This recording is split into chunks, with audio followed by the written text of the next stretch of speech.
ओम नमस्ते जी। आयुर्वेद के बारे में आज हम जानेंगे कि क्या आयुर्वेद सचमुच में धीमी गति से कार्य करता है या फिर आयुर्वेद पर जो आरोप लगाया जाता है कि वह घास फूस का विज्ञान है, क्या वह सत्य है या नहीं। और आयुर्वेद के कुछ औषधि वाले भाग पर भी आज हम चर्चा करेंगे।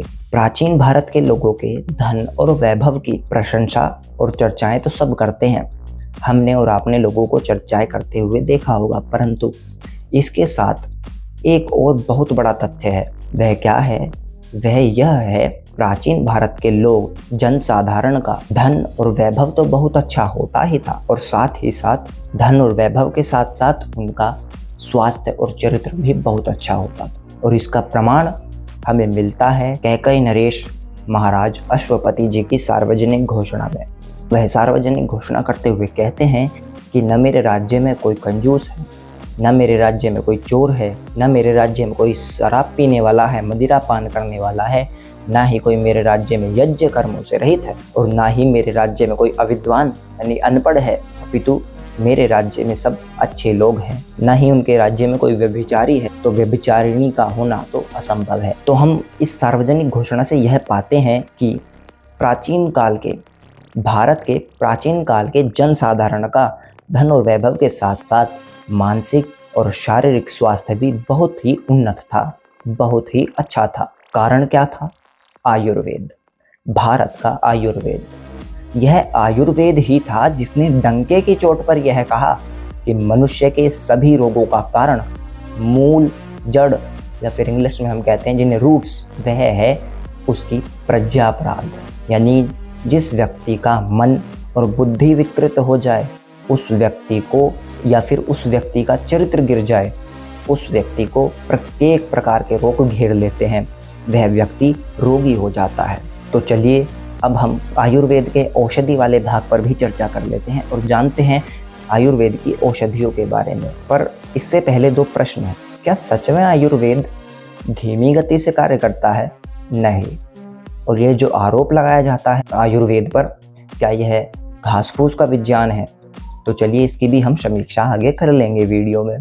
इससे पहले मैं आपको बता दूं कि अभी कुछ वर्षों पहले, यानी जब भारत, उस समय की बात है जब भारत अंग्रेजों का गुलाम था। अंग्रेजों ने यहाँ पर भारत में और भारत के लोगों में एक बात, कॉमन चीज़ बहुत नोटिस करी, और वह यह थी कि भारत के लोग रोगी बहुत कम होते हैं, यानी बीमार बहुत कम पड़ते हैं। कारण, अंग्रेजों ने कारण पता लगाया तो उन्होंने पाया कि भारत के लोग यदि कभी बीमार पड़ जाएं तो वह स्थानीय जड़ी बूटियों का प्रयोग करके स्वयं को ठीक कर लेते हैं या फिर किसी स्थानीय वैद्य के पास जाकर परामर्श लेकर के खुद को स्वस्थ कर लेते हैं। तो उन्होंने इस ही वैद्य परंपरा को खत्म करने के लिए आम लोगों पर, जनसाधारण लोगों के वनों में और जंगलों में जाकर के औषधियों को लाने में प्रतिबंध लगा दिया, जिससे वे जंगलों में जाकर के औषधियाँ ना ला पाएं अपने लिए।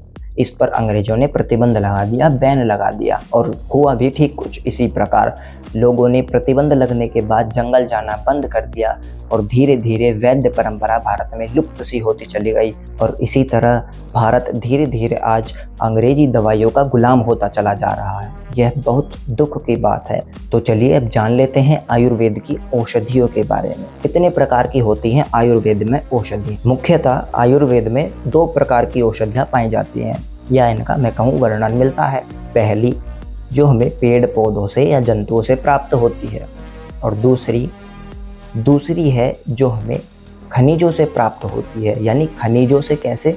खनिजों की भस्मों से दवाई बनाई जाती है। जैसे उदाहरण के लिए ले लीजिए पारा, जिसे हम इंग्लिश में मरकुरी कहते हैं। यह आयुर्वेद में बहुत बड़ा योगदान अपना प्रदान करता है। आप नहीं जानते तो मैं बता दूं, पारे और गंधक को आपस में मिलाने से कजली नामक पदार्थ बनाया जाता है, जिसको आगे अन्य विभिन्न प्रक्रियाओं द्वारा उचित और उच्चतम क्वालिटी की आयुर्वेदिक मेडिसिन्स बनाई जाती हैं, जिससे कि हमारे रोगों को नष्ट किया जा सके।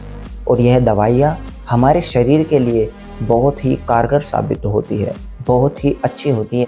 इसी प्रकार देखेंगे आप तो जीवों से प्राप्त होने वाली आयुर्वेद में कुछ दवाइयाँ हैं जैसे कि प्राचीन काल में 12 सिंघे के सींग से श्रृंग भस्म का निर्माण होता था, जो कि बहुत कारगर होती थी दवाई। परंतु वर्तमान में भारत सरकार ने इन सभी दवाइयों में और इन सभी जीवों की रक्षा के लिए वन्य जीव सुरक्षा अधिनियम के तहत इन सभी दवाइयों को बनाने का यानी निर्माण करने के लिए इन पर प्रतिबंध लगाया हुआ है, वर्जित किया हुआ है, जिससे आज बड़ी बड़ी आयुर्वेदिक कंपनीज ऐसी आयुर्वेदिक दवाइयाँ नहीं बना पाती। जबकि यह श्रृंग भस्म केवल और केवल मृत जीवों यानी मरे हुए 12 सिंगे से ही प्राप्त किए जाते थे, किसी जीवित प्राणी से नहीं। परंतु वर्जित है तो हम इसका प्रयोग नहीं कर पाते। इसी प्रकार पौधों से प्राप्त होने वाली दवाएं हैं, जिनमें कि मुख्यतः रूप से अफीम, भांग और धतूरा शामिल है, जिन्हें आज हम नशे के रूप में प्रयोग करते हैं, परंतु बहुत ही कम लोग जानते होंगे कि यह औषधि के रूप में भी प्रयोग किए जाते हैं। जैसे अफीम से ओट्रोपिन प्राप्त होता है, कोडीन जैसे तत्व प्राप्त होते हैं, जो कि हमारे शरीर में पेन किलर पिल्स की तरह ही या फिर मैं कहूँ इंजेक्शन की तरह ही बहुत तेज गति से असर करती हैं और कोई बैड साइड इफेक्ट्स भी नहीं छोड़ती। इतनी कारगर और अच्छी दवाई होने के बावजूद भी यह जनता से दूर है। कारण है कि इनको बनाने की प्रक्रिया यानी जो बड़ी बड़ी कंपनीज इन आयुर्वेदिक दवाइयों को बनाना भी चाहे तो वह नहीं बना पाती। कारण इसका यह है कि सरकार ने इनको मेटेलिक पॉइजन मानते हुए इन पर प्रतिबंध लगाया हुआ है सरकार ने इन पर प्रतिबंध, जिसके कारण यदि कुछ अन्य आयुर्वेदिक कंपनीज फिर भी इन दवाइयों का निर्माण करना चाहे तो वह नहीं कर पाती। क्यों? इसका एक और बहुत बड़ा कारण है कि इनके नॉर्म्स बहुत कठिन बनाए गए हैं, इतने डिफिकल्ट कर दिए गए हैं कि समझ में नहीं आते। या फिर जो पुराने वैद्य जिनको दवाइयाँ औषधियाँ बनानी आती थी, वो अब इतने लंबे स्थिति से इनका प्रयोग ना करने के कारण इनका प्रयोग करना भी भूल चुके हैं। इन औषधियों का कहाँ किस रोग में प्रयोग होता है यह वह भूल चुके हैं। यदि आप मुझे एक बात बताइए, यदि एक जगह की कोई रेस हो रही है और उस रेस में 2 खिलाड़ी दौड़ रहे हैं और उन दोनों खिलाड़ियों में से किसी एक खिलाड़ी के हम पैर बांध दें, तो क्या वह खिलाड़ी दौड़ पाएगा? आपको लगता है कि वह रेस जीत पाएगा? अरे नहीं, रेस जीतने की तो बात छोड़िए, वह रेस में दौड़ भी नहीं पाएगा, कारण उसका पैर बंधा हुआ है। और यही स्थिति ठीक आयुर्वेद के साथ बनी हुई है। आज हम लोगों ने आयुर्वेद के पैर बांध रखे हैं, जिस कारण बड़ी बड़ी आयुर्वेदिक कंपनीज भी दवाइयाँ नहीं बना पाती।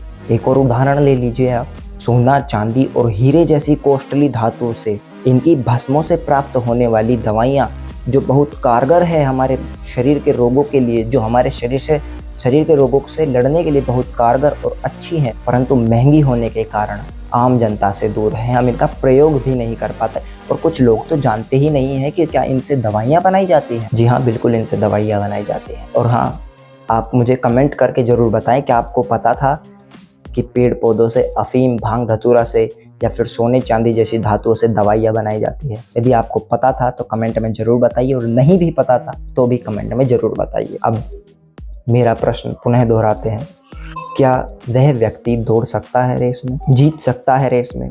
जीतने की तो बात ही छोड़िए, वह दौड़ भी नहीं सकता, कारण हम ही ने उसके पैर बांध रखे हैं।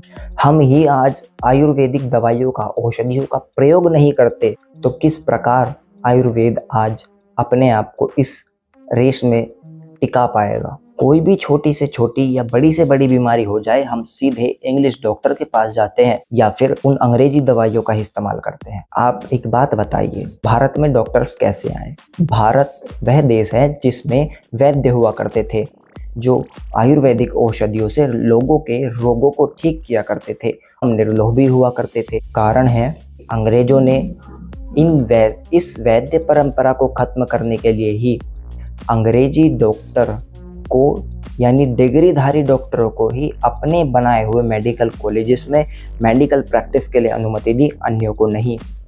और यही कारण है कि जिस वजह से आज हमारी वैद्य परंपरा, हमारा आयुर्वेद धीरे धीरे लुप्त होता जा रहा है, और किसी को पता भी है तो वह प्रयोग करना नहीं जानते।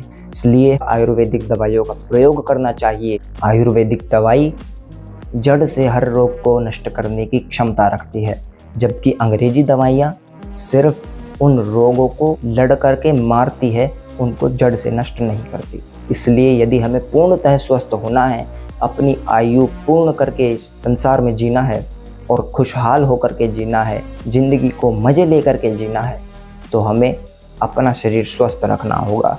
यदि कोई त्रुटि शरीर के स्वास्थ्य में आ भी जाए तो हमें आयुर्वेदिक दवाइयाँ ही प्रयोग में लानी चाहिए, न कि अंग्रेजी दवाइयाँ। मैंने यह पहले भी कहा था कि अंग्रेजी दवाइयाँ हालांकि सारी बुरी नहीं होती, बहुत सी दवाइयाँ ऐसी हैं जो अच्छी भी होती हैं, परंतु कुछ दवाइयाँ ऐसी भी हैं जो हमारे शरीर पर बहुत ही बुरा बैड साइड इफ़ेक्ट्स डालती हैं। इसलिए आज की वीडियो में बस इतना ही। धन्यवाद।